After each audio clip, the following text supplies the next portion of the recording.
Buenas tardes. Buenas tardes, Katia. Buenas tardes, Padre Lauren. Buenas tardes a todos, a todas. Les agradezco mucho la invitación. Realmente es un momento de mucha alegría tener la posibilidad de compartir con ustedes un ratico de nuestro estudio, un poco de nuestro estudio bíblico. Bueno, como dijo Lauren, yo soy colombiano. Soy colombiano, yo nací en Medellín. Estudié en Bogotá, en la Javeriana en Bogotá, estudié en la San Buenaventura, en la Santo Tomás, y después vine para Brasil. En Brasil hice mi maestría en estudios bíblicos, después regresé de nuevo a Colombia, hice mi doctorado después también en Sagrada Escritura, aquí también en Brasil, y vivo aquí, ya me radiqué aquí en Brasil junto con mi esposa. Yo soy casado, tengo dos hijos, Felipe y Sara. Vivimos aquí en Santo André, una ciudad que es bien cercana a San Pablo, es más o menos una hora de San Pablo, y trabajo en algunos centros de formación bíblica y religiosa de aquí en Brasil, y especialmente trabajo en la formación de los laicos, de los laicas de las comunidades eclesiales de base, en la asesoría también del movimiento bíblico aquí en Brasil, y también en la promoción de pequeños grupos de economía solidaria, la economía de Francisco, de que tanto nos habla el Papa, economía de Francisco y Clara. Trabajo un poquito también la línea de la ecología. Bueno, y como dice Katia, yo vivo aquí en San Pablo junto con mi esposa, mis dos hijos y 8 gatos, ¿sí? Entonces, eso es Eso, una gran alegría porque nunca estoy solo, nunca estoy solo. Y ahí mis gatos son bastante biblistas. Cuando comienzo a dar clase de Biblia, cuando comienzo a hacer alguna reflexión, se quedan siempre al lado mío. En este momento hay 3 aquí cerca, ¿cierto? Entonces, ellos ya, si ustedes les preguntan a ellos, ellos pueden dar fe también de que ya estudiaron bastante Biblia, tanto Antiguo como Nuevo Testamento. Bueno, entonces, vamos a comenzar el estudio del Evangelio de San Juan. Y la propuesta de estos días, de este primer encuentro, es que juntos analicemos un poco el ambiente del Evangelio de San Juan. Solo que yo quería comenzar con algo bien práctico. Yo quería que ustedes, que les pido el favor, que todos tengan la Biblia del lado, ¿cierto? Es como cuando te invitan a pescar, tienes que llevar una caña para pescar. Para un curso bíblico, tengamos la Biblia del lado. ¿Por qué? Porque vamos a estudiar Biblia, vamos a estudiar el Evangelio de San Juan. Entonces quiero invitarlos a todos a que vamos leyendo algunos textos, ¿cierto? Entonces, si alguien quiere en un momento hacer la lectura, entonces levanta la mano, ahí Katia le abre el micrófono y leemos el texto, porque yo quiero que hoy especialmente, en este primer encuentro, que ustedes manoseen el texto bíblico, que ustedes manoseen, que ustedes toquen el Evangelio de San Juan. El domingo pasado, que fue el domingo de la palabra, el Papa Francisco nos hizo una gran recomendación y nos planteó un desafío. Él decía que muchas veces algunos cristianos no hemos leído al menos un evangelio completo. Bueno, yo digo, opa, eso es un buen desafío que el Papa Francisco nos está colocando. Vamos a leer todo un evangelio, y si vamos a estudiar el evangelio de San Juan, vamos a estudiar el texto con el texto en la mano, ¿cierto? Entonces yo quiero que comencemos con el texto en la mano, porque eso nos ayuda bastante a entrar en la dinámica para darnos cuenta también de cuál es la propuesta del evangelio. Entonces, yo voy a colocar el texto. Usted me dice si están viendo la pantalla. ¿Sí? sí, perfecta. Bueno, muy bien. Entonces, mire, yo les di este texto, yo le di al texto este nombre: Evangelio de Juan, amistad como experiencia de discipulado. Y cuando Lauren me decía que el Evangelio, cuando Lauren nos decía ahora que el Evangelio de San Juan es una invitación a la ternura y al amor, que es lo que nos llevamos, yo estoy plenamente convencido de eso. Lo que uno se lleva, lo que uno siempre recuerda, son los amigos, las amigas que te acompañaron durante toda la vida, que estuvieron siempre junto contigo. Y este evangelio, que es el evangelio del discípulo amado, es el evangelio de grandes amigos, de grandes encuentros, de grandes amistades. Vamos a ver cómo Jesús, a lo largo de todo el evangelio, va construyendo puentes de amistad con la samaritana, con Nicodemo, con el ciego de nacimiento. Y tenía 3 amigos muy especiales: Marta, María y Lázaro.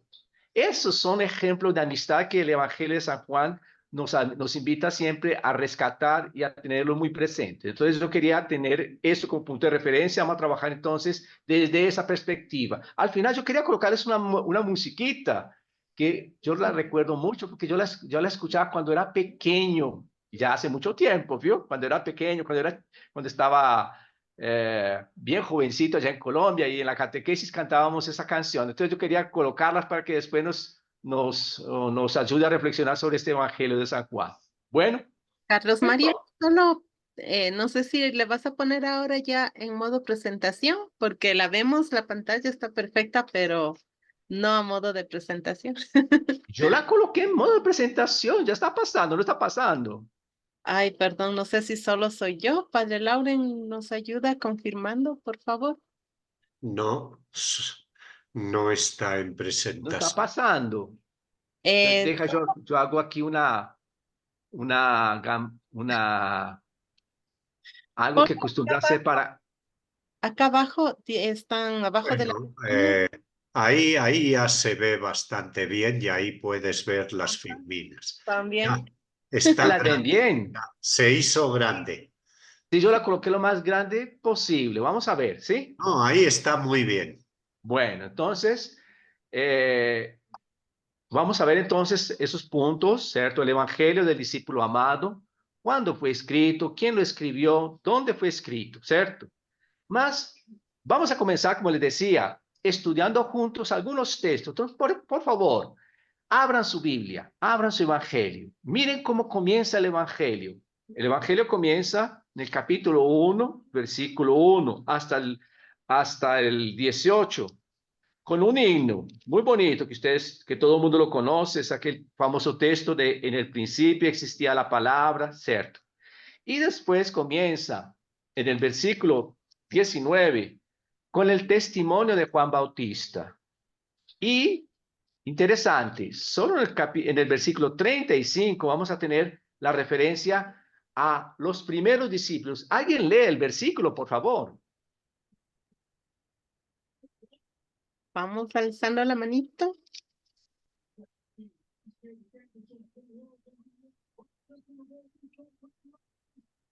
Listo, Pablito, por favor.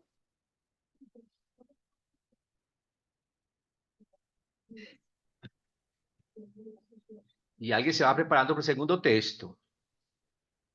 Al día siguiente, Juan se encontraba de nuevo allí con dos de sus discípulos.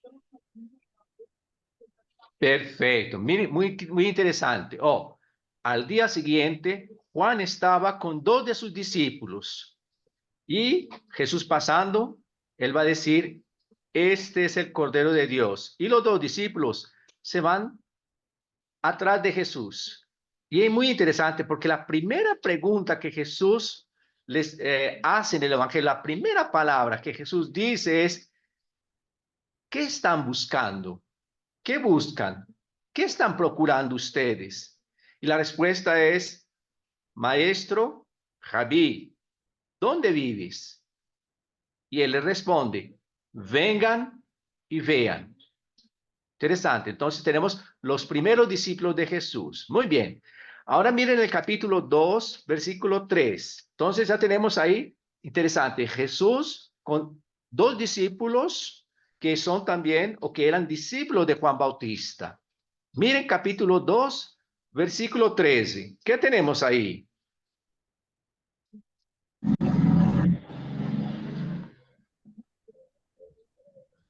Como se acercaba la Pascua judía, Jesús subió a Jerusalén.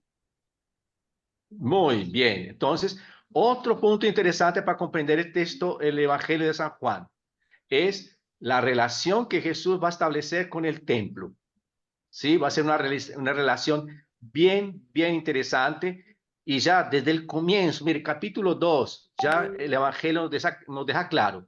Para comprender el Evangelio tenemos que tener en cuenta la relación de Jesús y de la comunidad la primera comunidad cristiana con el templo. Muy bien, capítulo 3, versículo 1. Nélida, por favor.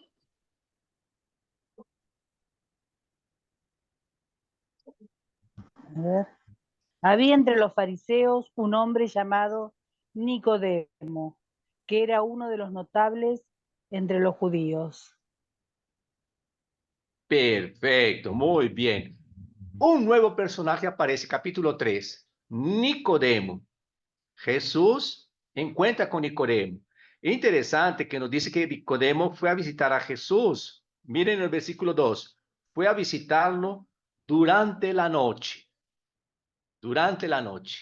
¿Está? Interesante, muy bien, muy interesante. Entonces, tengan en cuenta este personaje.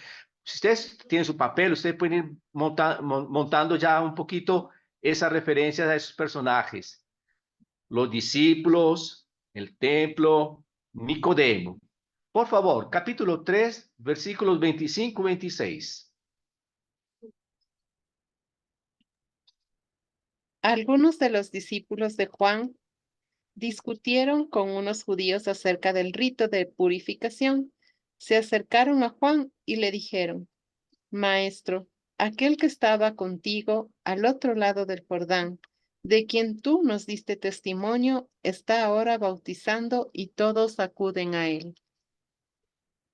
Muy bien. Ese texto es fundamental para que comprendamos el Evangelio también. Miren qué interesante. Unos discípulos de Juan Bautista van a decirle: mira, aquel de quien tú diste testimonio, aquel que tú nos mostraste, también está bautizando. Entonces uno dice: ¿cómo así? Juan Bautista está bautizando y Jesús también está bautizando. Parece que entonces tenemos dos personas que están bautizando.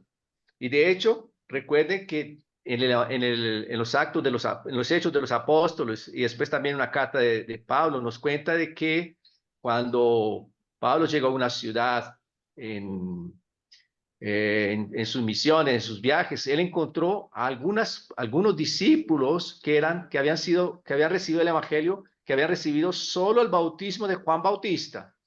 Él les preguntó: ¿ustedes ya fueron bautizados en el bautismo de Jesús? No, nosotros solo recibimos el bautismo de Juan Bautista. Entonces, es importante que comprendamos que existían diversos grupos y existían muchos bautizadores.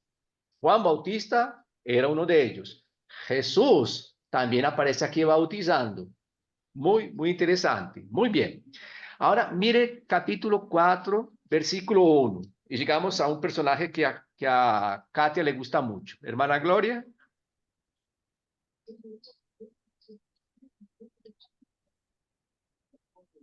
Los fariseos se enteraron de que Jesús tenía más discípulos y bautizaba más que Juan. Continúa un poco para que podamos ver qué es lo que acontece. Si bien eran sus discípulos los que bautizaban, no él personalmente. Más. Listo. Cuando Jesús lo supo, abandonó Judea y se dirigió de nuevo a Galilea. Tenía que atravesar Samaria. Llegó a un pueblo de Samaria llamado Sicar, cerca del terreno de Jacob.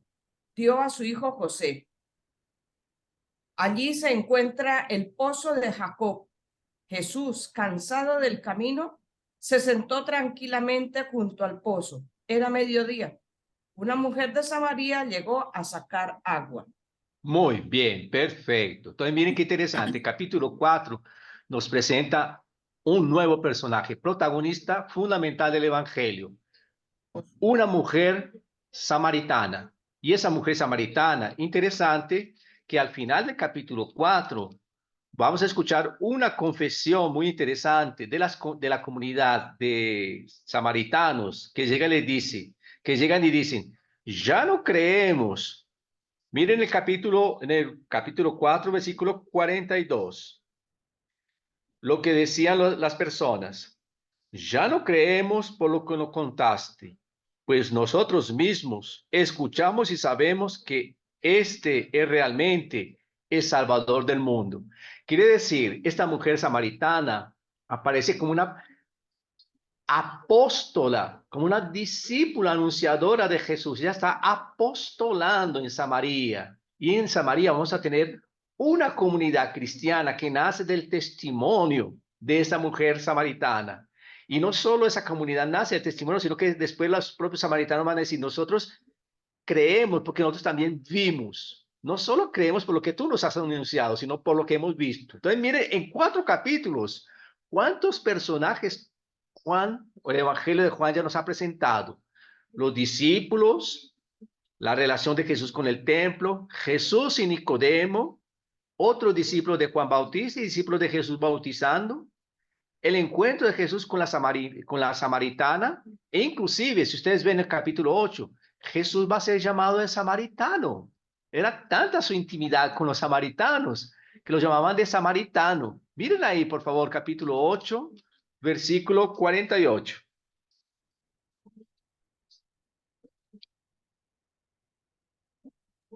Fue nuestra amiga que ya tenía la cita bíblica, pero bueno, ¿no se dan cuenta de que ninguno de nuestros jefes ni los fariseos han creído en él?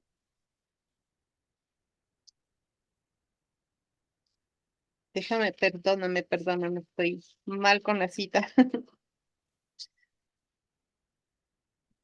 Los judíos le contestaron, ¿acaso no tenemos razón cuando decimos que eres samaritano y estás endemoniado?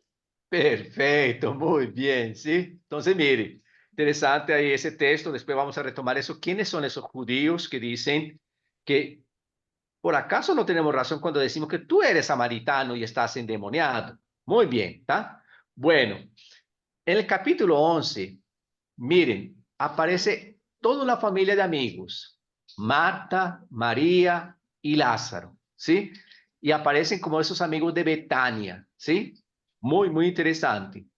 Bueno, más mire también como en el capítulo 12, versículo 20, nosotros tenemos un grupo bien especial que quiere encontrar con Jesús. Capítulo 12, versículo 20.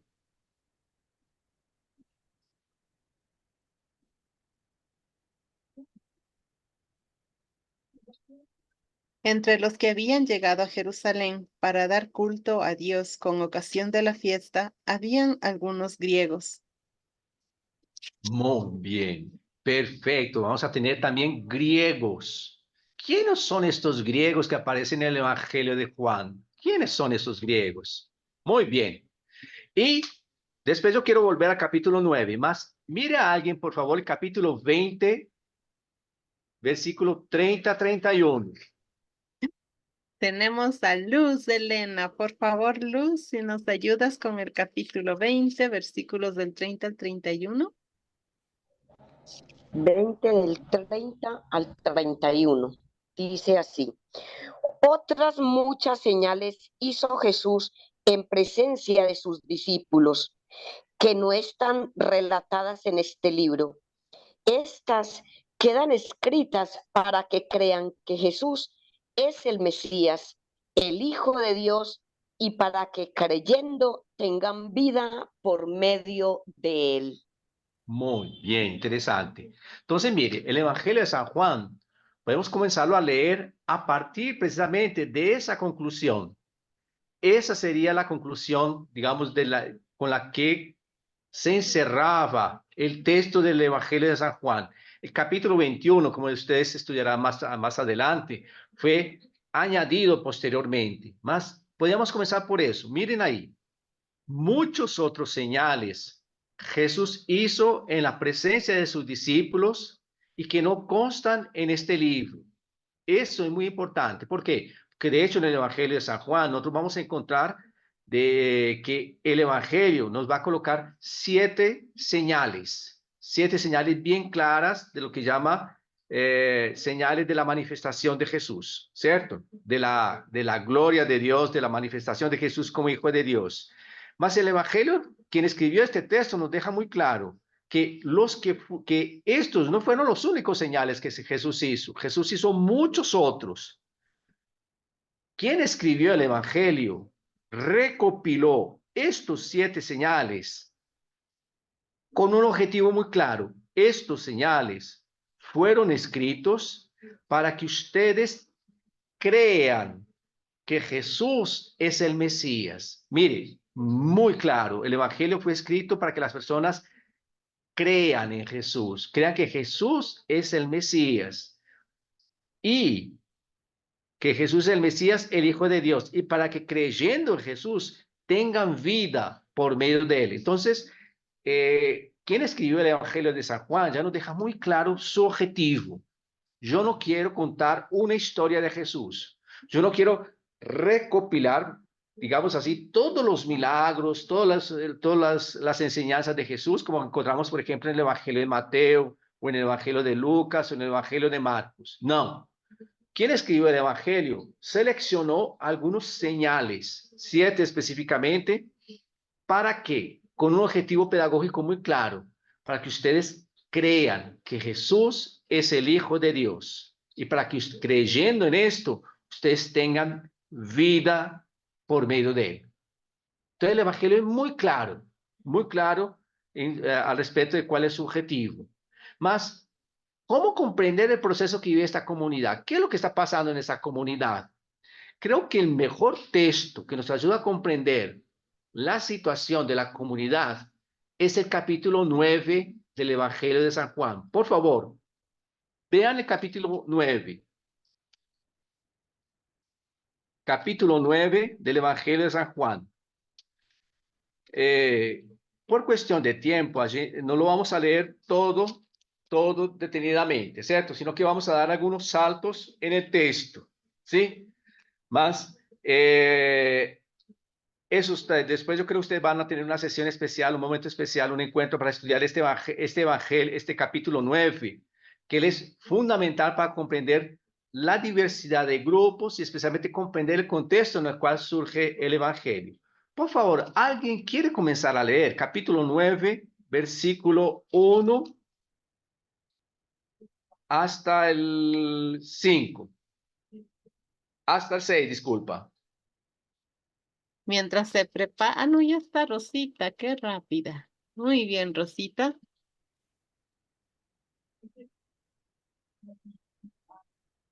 Rosa Carranco, por favor, se abre el micrófono o la siguiente. Eso, muy bien. Al pasar Jesús se encontró con un ciego de nacimiento. Sus discípulos le preguntaron, Maestro, ¿quién tiene la culpa de que esté ciego, él o sus padres? Jesús les respondió, esta cosa no es por haber pecado él o sus padres, sino para que Dios obre en él un milagro. Mientras sea de día, tengo que hacer el trabajo que el Padre me ha encomendado, y ya se acerca la noche cuando no se puede trabajar. Pero mientras yo esté en el mundo, yo soy la luz del mundo. Al decir esto, hizo un poco de lodo con tierra y saliva, untó con él los ojos del ciego y le dijo, anda a lavarte en la piscina de Siloé, que quiere decir el enviado.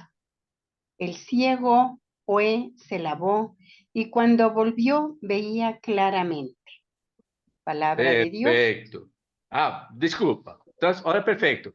Ese relato del fenómeno digamos así, del señal del ciego de nacimiento.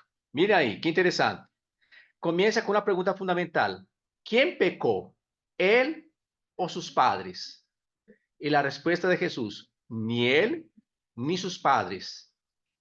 Vamos a decir que esto aconteció para que se manifieste en él, para que se revele en él la acción de Dios.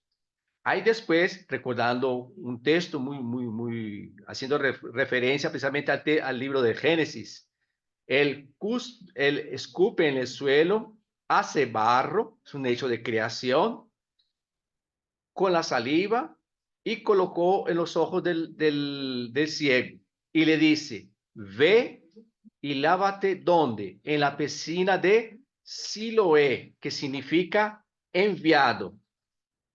¿Cierto? Mire qué interesante. El ciego va a lavarse en la piscina de Siloé. Si tú vas, por ejemplo, a una cafetería a tomar café, todo el mundo dice que a ti te gusta el café. Entonces, ¿que tú eres qué? Cafetera. Cafetero, cafetera. Y si tú vas a un lugar si tú vas a un lugar, te gusta ir a un lugar frecuentemente, todo el mundo dice que tú eres muy afín de ese lugar, y entonces tú te conviertes, digamos así, en alguien que se identifica con el lugar. Aquí, él es el ciego, él es enviado a una piscina llamada Siloé, que significa enviado. Quiere decir, el ciego se convierte en un enviado. Perfecto. Ahora, miren cómo comienza aquí. Alguien lee, por favor, el versículo 8 y 9. Sus vecinos y los que lo habían visto antes pidiendo limosna comentaban, ¿no es este el que se sentaba a pedir limosna? Unos decían, sí, es el mismo. Otros, en cambio, negaban que se tratara del mismo y decían, no, es él, sino uno parecido a él. Pero él decía, soy yo mismo. Perfecto, muy bien. Entonces, primer grupo que encontramos ahí. Entonces, al comienzo teníamos a los discípulos de Jesús, a Jesús y el ciego. Miren que a partir de este versículo 8, Jesús y los discípulos desaparecen de escena. ¿Y empieza quién? Empieza a aparecer primero una multitud, dice el texto, muchos vecinos, una multitud y muchos que lo veían pidiendo limosna. Dijeron, ¿no es este el ciego? Y él dijo, sí, soy yo. Perfecto. Entonces ahí viene en el versículo 11 un primer reconocimiento del ciego. Miren ahí. Le preguntaron, ¿cómo se abrieron tus ojos? Él respondió, ese individuo que se llama Jesús hizo barro, lo ungió, lo colocó en mis ojos y me dijo que fuera a lavarme a la piscina de Siloé. Fui, me lavé y recuperé la vista. Perfecto. Entonces, mire, ahí interesante. Ahí un primer grupo. Alguien, por favor, lee del versículo 13 en adelante.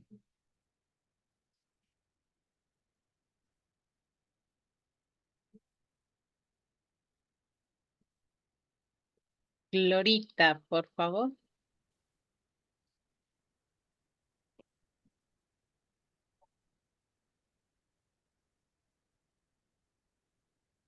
Hermana Gloria. Ha cerrado el micrófono, hermana Gloria. Perdón, ya. Ahora sí, ya, bueno, perdón. Llevaron ante los fariseos al que había sido ciego. Era sábado, el día que Jesús hizo barro y le abrió los ojos. Los fariseos le preguntaron otra vez cómo había recobrado la vista. Le respondió, me aplicó barro en los ojos, me lavé y ahora veo. Algunos fariseos le dijeron, ese hombre no viene de parte de Dios porque no observa el sábado. Otros decían, ¿cómo puede un pecador hacer tales milagros? Y estaban divididos. Preguntaron de nuevo al ciego, ¿y tú qué dices del que te abrió los ojos? Contestó, que es profeta. Los Muy bien. judíos... Continúa, por favor, continúa. Sí, sí. Los judíos no terminaban de creer que había sido ciego y había recobrado la vista. Así que llamaron a los padres del que había recobrado la vista y les preguntaron, ¿es este su hijo el que ustedes dicen que nació ciego? ¿Cómo es que ahora ve? Contestaron sus padres. Sabemos que este es nuestro hijo y que nació ciego, pero ¿cómo es que ahora ve? No lo sabemos. ¿Quién le abrió los ojos? ¿Quién le abrió los ojos? No lo sabemos. Pregúntenle a él, que es mayor de edad y puede dar razón de sí. Perfecto, muy bien. Entonces, miren los grupos que aparecen ahí muy interesantes. Primero aparecieron esos vecinos que les llevaron el ciego de nacimiento a la presencia de los fariseos. Y después, junto con los fariseos, ahí delante de los fariseos, ellos preguntan para el ciego, ¿qué piensas de ese hombre que hizo eso contigo? Él dice, es un profeta.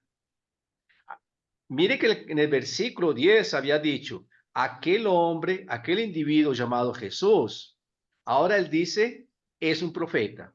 Mire cómo el texto va avanzando, digamos así, va avanzando en esa revelación, en ese contenido que nos quiere manifestar. Mas tenemos diversos grupos. Tenemos primero fariseos, tenemos, aquí aparece un grupo interesante, unos judíos, y aquí aparece interesante, los papás del ciego, a quien le han preguntado, este no es su hijo. Y ellos, miren, qué interesante la respuesta de ellos. Sabemos que este es nuestro hijo y que nació ciego. ¿Cómo recuperó la vista? No lo sabemos. Pregúntenle, porque ella es mayorcito y sabrá responderles. Ahora, ¿por qué esa respuesta de los padres? Miren el versículo 22 y ustedes van a comprender por qué la respuesta de los padres. Alguien lee, por favor, versículos 22 y 23. Lourdes, por favor. Los padres contestaron así por miedo a los judíos, pues estos habían decidido expulsar de sus comunidades a los que reconocieran a Jesús como el Mesías. Por eso dijeron, es mayor de edad, pregúntenle a él. Perfecto. Ese dato que nos recoge ahí el Evangelio de San Juan es fundamental para comprender todo el Evangelio, todo el contexto en el cual este Evangelio fue escrito. Miren ahí, sus padres respondieron de esta manera porque estaban con miedo, ya que los judíos habían decidido que quien confesara que Jesús era el Mesías sería expulsado de las sinagogas. Entonces, tenemos aquí un momento en el cual las personas que confiesen su fe en Jesús son excluidas de la comunidad, de la sinagoga. Eso es fundamental para que comprendamos nuestro evangelio. Ahí más adelante el texto va a seguir presentándonos otros personajes, ¿cierto? Después dice ahí, en el versículo 24, llamaron nuevamente al hombre que fuera ciego y le dijeron, da gloria a Dios. Constanos que este hombre es un pecador. Él respondió, si es un pecador, no lo sé. De una cosa estoy seguro. Yo era ciego y ahora veo. Preguntaronle nuevamente, ¿cómo él te abrió los ojos? Él respondió, ya les conté y ustedes no creyeron en mí. ¿Por qué quieren que les cuente de nuevo? ¿Será porque acaso ustedes también quieren convertirse en discípulos de él? Ellos lo insultaron diciendo, discípulo de él tú serás, porque nosotros somos hijos de Moisés, somos discípulos de Moisés. Constanos que Dios habló a Moisés cuando de este no sabemos de dónde viene. Y por eso decidieron expulsarlo. Entonces, el texto termina diciéndonos en el versículo 34 que el ciego es expulso de la sinagoga, ¿cierto? Y ahí él encuentra de nuevo, en el versículo 35, encuentra con Jesús. Alguien, por favor, lee a partir del versículo 34.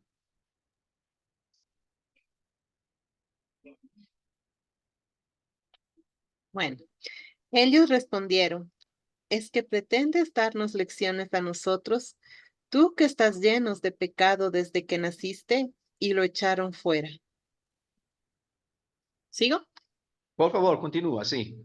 Jesús se enteró de que lo habían echado fuera, y cuando se encontró con él le preguntó, ¿crees en el Hijo del Hombre? El ciego le preguntó, ¿y quién es, Señor, para que pueda creer en él? Jesús le contestó, ya lo has visto, es el que está hablando contigo. Entonces aquel hombre dijo, creo, Señor, y se postró ante él. A continuación, Jesús declaró, yo he venido a este mundo para un juicio, para que vean los que no ven y para que los que ven se queden ciegos. Al oír esto, algunos fariseos le preguntaron, ¿acaso también nosotros estamos ciegos? Jesús le respondió, si estuvieran ciegos, no tendrían pecado, pero como dicen que ven, su pecado permanece. Muy bien, muchas gracias. Perfecto. Entonces, mire, ese capítulo 9 de San Juan es maravilloso porque nos muestra cuál es el contexto en el cual nace el Evangelio. El Evangelio de San Juan nace precisamente en medio de toda esa discusión de Jesús o de los seguidores de Jesús con los fariseos, con los judíos, ¿cierto? Y nos presenta una nueva situación.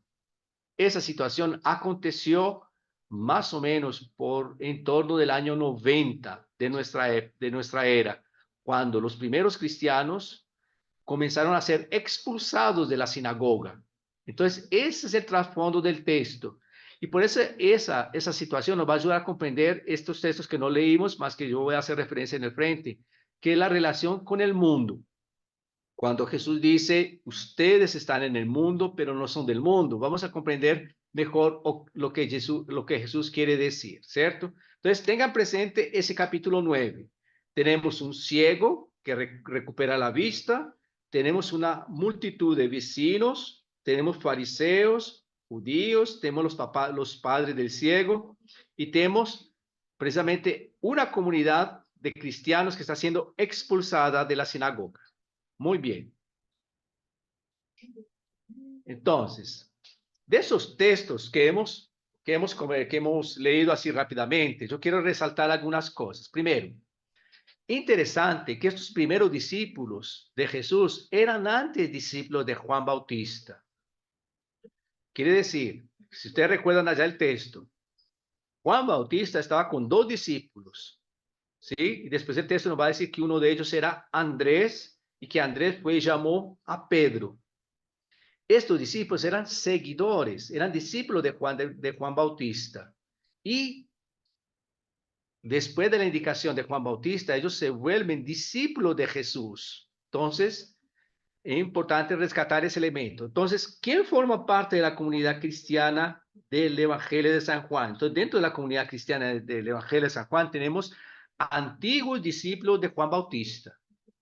Además, es bueno recordar que Juan representa a aquellos que están en la periferia de la religión. ¿Por qué? Porque recuerden que Juan Bautista no está en el templo, él está a orillas del río Jordán.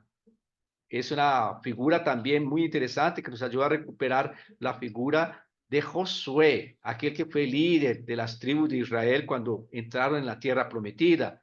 Juan Bautista es colocado precisamente como aquel que está preparando la comunidad para entrar en la tierra prometida. Él no está dentro del sistema religioso, él está al margen del sistema religioso. En el capítulo 3, en el capítulo 2, cuando hacemos referencia al templo, es importante recordar que en todo el Evangelio de San Juan, la relación de Jesús con el templo es conflictiva. De hecho, en el Evangelio, todas las referencias que encontramos al templo y a los comerciantes representan otra manera de vivir la vida, otra manera de vivir la fe. Entonces, cuando los redactores de este Evangelio nos colocan el templo o los comerciantes, nos van a colocarlo en contraposición a la propuesta de la comunidad cristiana. La comunidad cristiana es aquella que está al margen del templo, aquella que está al margen de los comerciantes. Por eso nos presenta el capítulo 2 el conflicto de Jesús en el templo, cuando Jesús entra y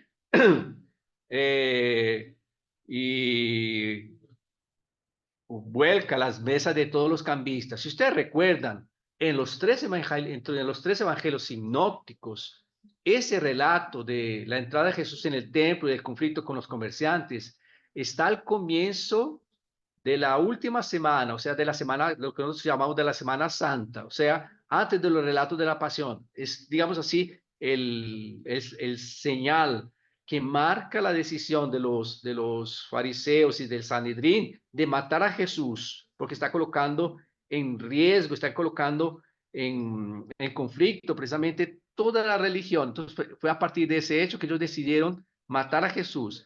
Más en el Evangelio de Lucas, de Mateos y de Marcos, está al final del Evangelio. En el Evangelio de Juan nos lo coloca al puro comienzo. Miren, en el capítulo 2, después de las bodas de Caná, es muy interesante el contraste. Bodas de Caná, un encuentro festivo, celebrando la vida, celebrando un matrimonio. junto con su madre, Jesús sentado allá tomando vino, compartiendo una mesa con sus amigos. Esa es la representación de ese banquete, de esa propuesta del Evangelio. En contraposición, es colocado después el relato de unos cambistas que convierten el templo en una casa de ladrones, ¿sí? Carlos Mario, no se está pasando las diapositivas. No, todavía no la pasé, está en la... ¿está? Ah, ya, ok. Y en el capítulo 3, quiero resaltar la figura de Nicodemo. ¿Qué representa Nicodemo? Nicodemo, recuerden, fue a encontrar con Jesús durante la noche. ¿Por qué? Porque él forma parte de aquellos seguidores ocultos de Jesús, que aquel gran especialista del Evangelio de San Juan, Raymond Brown, llama de criptocristianos, o sea, aquellos que clandestinamente son seguidores de Jesús. Interesante, inclusive, el contraste que el Evangelio nos va a colocar entre la visita nocturna de Nicodemo y el encuentro al mediodía con la mujer samaritana, con la samaritana. Uno acontece en la noche, Jesús se encuentra con la samaritana y se sienta a conversar con ella, a tomar agua al mediodía. El contraste de la luz y de la noche, de la luz y de las tinieblas. O sea, la comunidad anda a la luz del día. Los que tienen cosas ocultas las hacen en lo oculto de la noche. En Samaria, junto al pozo, aparece precisamente esa figura de esa mujer. Y gracias a esa mujer, muchos samaritanos creen.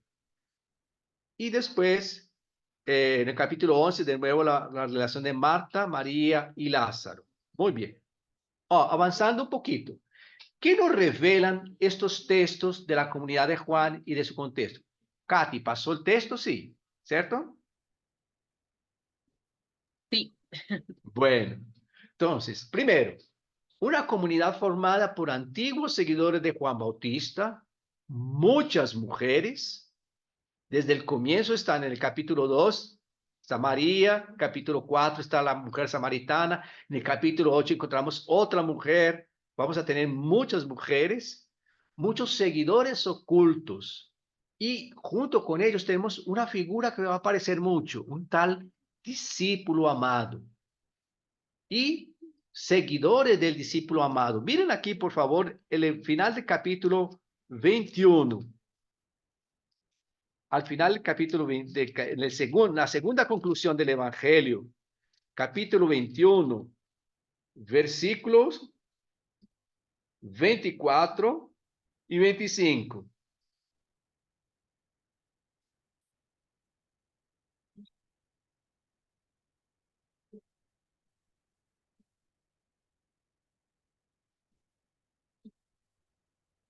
¿Alguien lee? Rosa, por favor. Ay, Rosita, perdón.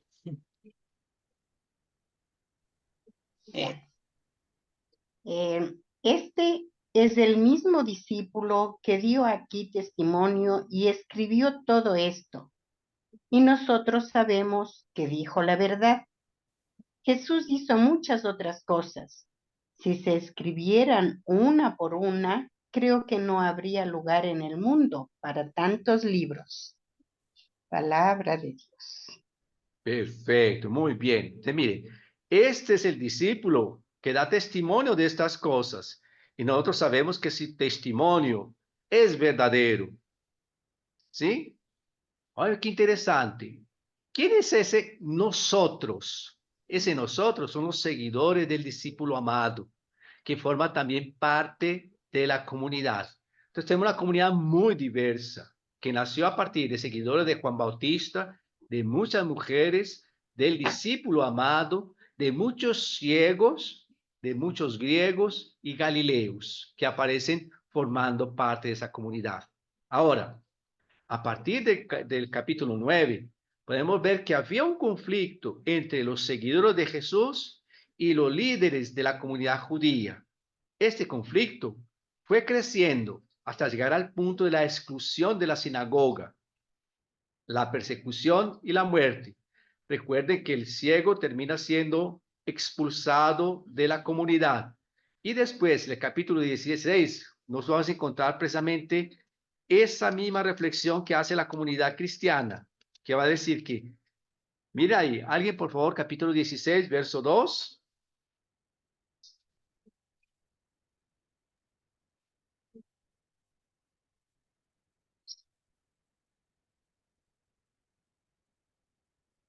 Elenita. Luz Elena es. Sí, ya voy el micrófono. Capítulo 16, versículo 2. Ay, Señor, los expulsarán de la sinagoga, incluso más. Llegará un tiempo en que el que los mate pensará que está dando culto a Dios. Palabra del Señor. Qué fuerte es ese versículo, muy fuerte. Muestra mucho ese conflicto que está viviendo la comunidad. A ustedes los van a expulsar de las sinagogas. Y inclusive llegará el momento que algunas personas piensen que matarlos a ustedes es dar gloria a Dios. Ave María, es muy fuerte ese versículo. Entonces, por causa de esta situación, la comunidad fue distanciándose de Jerusalén, tanto religiosa como geográficamente. Por eso, según la tradición, este evangelio habría sido escrito en Éfeso, un lugar ya bien distante del centro religioso. Entonces, estos ya son elementos, algunas pinceladas, ¿cierto?, de esta comunidad de San Juan. Entonces, retomando ya y organizando un poquito las cosas. Juan es un evangelio diferente de los otros tres, porque él no sigue la propuesta de San Marcos. En el evangelio es una comunidad que vive en conflicto con el poder próximo. Interesante. El poder próximo, que es representado por los jefes de las sinagogas, como aparece en el capítulo 9, en el capítulo 16. Ante esta situación, Juan presenta su propuesta. La propuesta es: yo he venido para que ustedes tengan vida y vida en abundancia, vida en plenitud. Mas esa propuesta se vive de una forma bien concreta. Ámense unos a los otros, así como yo los amé, que ustedes se amen unos a los otros. La comunidad del discípulo amado está llamada a asumir el amor hasta las últimas consecuencias. El discípulo amado no parece formar parte del grupo de los 12. Entonces, siempre en la investigación bíblica se ha tratado de ver quién sería ese discípulo amado. Mas ya desde el siglo II, desde el año 200 de nuestra era, se atribuyó este evangelio al apóstol Juan, ¿sí? Y se identificó a este discípulo amado con el apóstol Juan, aquel que recostó su cabeza en el pecho de Jesús. En las investigaciones que realizó bastante este señor, Raymond Brown, y que tenemos también en el libro que Katy después nos va a mostrar sobre el cuadrante, el Evangelio de San Juan, José Luis Sicre sostiene también que este discípulo amado no sería el evangelista San Juan, sino que sería otra persona, ¿tá? Y la redacción de este evangelio es el resultado de la vivencia de varias comunidades. Ahora, su propuesta es muy clara: vengan y beban, vivan con él. Jesús en el evangelio aparece ante todo como el amigo, que invita a superar. Esa propuesta de ser amigo es una superación de esquemas jerárquicos. Es una iglesia como una comunidad de amigos y una amistad que exige confianza, gratuidad y ayuda mutua. A partir de estos datos, nosotros podemos identificar como 4 fases en este Evangelio de San Juan. Una primera fase que sería el origen de la comunidad del discípulo amado, posiblemente en Palestina o en sus proximidades. Algunos judíos, incluyendo entre ellos seguidores de Juan Bautista, aceptan a Jesús como Mesías. En medio de este grupo había un hombre que había conocido a Jesús durante su ministerio y que se convertirá en el discípulo amado. Un segundo momento ya de conflicto con las autoridades judías, que provoca la relectura de las palabras de Jesús.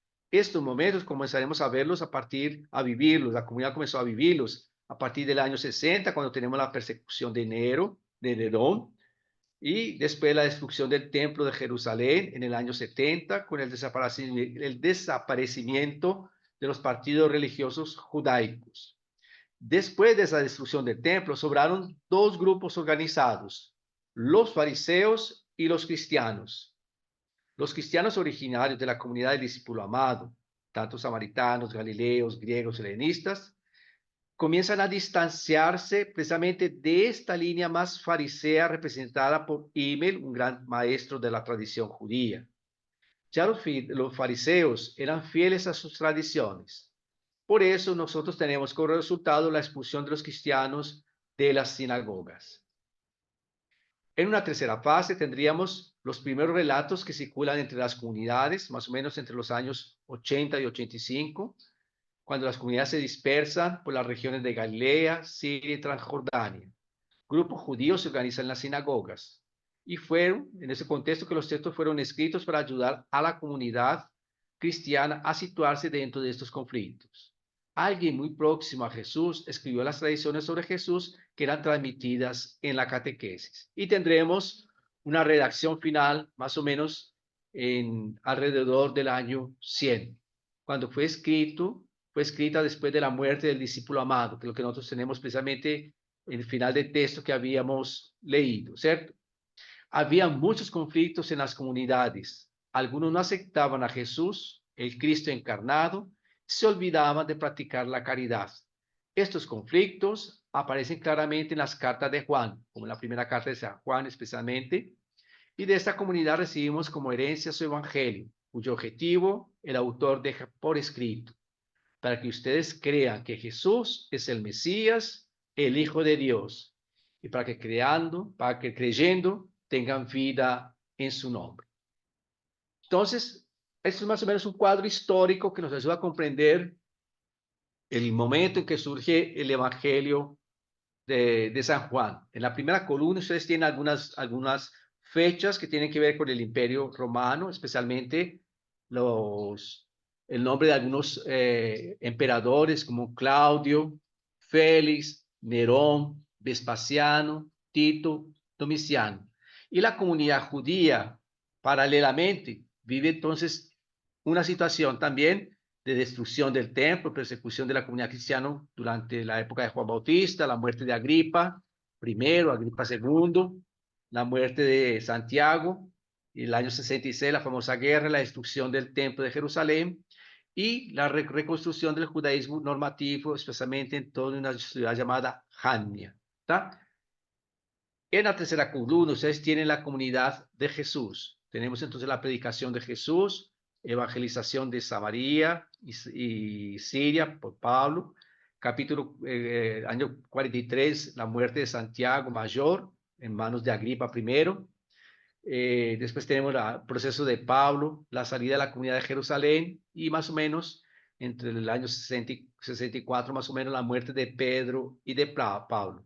Y tenemos en la última columna la literatura cristiana, donde tenemos las sentencias de la fuente que nosotros llamamos fuente que normalmente, las cartas de Pablo, Marcos, Santiago, Mateo, Lucas, Hechos de los Apóstoles, y aquí al final, en el año 90, Juan, las cartas y el Apocalipsis, ¿cierto?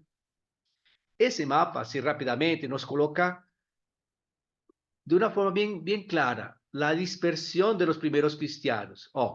Todo comienza en Jerusalén, ¿sí? Ahí donde surge toda la comunidad cristiana. Esa comunidad a los pocos va saliendo para Damasco, Antioquía, Tarso, y la cuna de la comunidad del discípulo amado va a ser aquí en Éfeso, ¿cierto? Entonces, miren, ya estamos bien distantes geográficamente de Jerusalén. Por eso les decía que la comunidad del Evangelio de San Juan se va distanciando geográfica y religiosamente de la comunidad judía, ¿sí? Bueno, por eso podemos decir que en el Evangelio de San Juan nosotros tenemos tres colores que se van entrelazando. Tenemos los hechos de la vida de Jesús, los hechos de la vida de la comunidad y el comentario de los escritores. ¿Cómo está organizado el Evangelio? De una forma bien rápida. El Evangelio está organizado en dos partes fundamentales. Una primera parte que es el libro de los signos o el libro de las señales, ¿cierto? Que son signos todos realizados ante el mundo, ¿cierto? Entonces tenemos una primera parte que va del capítulo 1 hasta el capítulo 11, final del capítulo 11, que es el libro de los signos. Tenemos este texto que funciona, digámoslo así, como bisagra, que une los dos textos, une los dos libros, el libro de los signos y el libro de la glorificación. Entonces serían dos libros fundamentalmente, el libro de la glorificación y la revelación ante la comunidad. Y esas dos partes, el libro de los signos y el libro de la glorificación, a ellos fue colocado un prólogo, que es aquel texto que nosotros conocemos muy bien. En el principio existía la palabra, y la palabra estaba con Dios, y la palabra era Dios. Y fue colocado después un capítulo 21, que es el encuentro del resucitado con la comunidad. ¿Tá? Esas dos partes, el prólogo y el epílogo, son añadidos posteriores. ¿Tá? Dentro del libro de los signos, yo les decía que tenemos 7 signos. Son ellos. La boda de Caná, la cura del hijo del funcionario real, la cura del enfermo de la piscina de Bethesda, la multiplicación de los panes, Jesús caminando sobre el mar, la curación del ciego de nacimiento y la resurrección de Lázaro. Es el libro de los signos. 7 signos de Jesús que son recogidos en el Evangelio del discípulo amado. Ya en la segunda parte, que es el libro de la glorificación, tenemos fundamentalmente un largo discurso de despedida de Jesús. Después, un diálogo con sus discípulos, donde tenemos aquel famoso texto del capítulo 17, que es toda una oración de Jesús.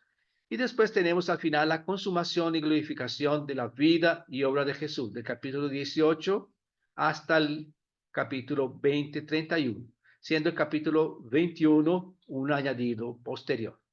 ¿Tá? Bueno, de nuevo retomando, ¿cuál es la finalidad del Evangelio? Como nos leyó ahora nuestra querida amiga Rosa, creo que fue, Jesús hizo todavía ante sus discípulos muchos otros signos que no están escritos en este libro. Estos, sin embargo, fueron escritos para que ustedes crean que Jesús es el Cristo, el Hijo de Dios, y para que creyendo tengan vida en su nombre. Mire, es un evangelio que nos deja muy claro cuál es la finalidad del evangelio. No es reconstruir la historia de Jesús, no recontar la historia de Jesús, es anunciar que Jesús es el Hijo de Dios, el Cristo.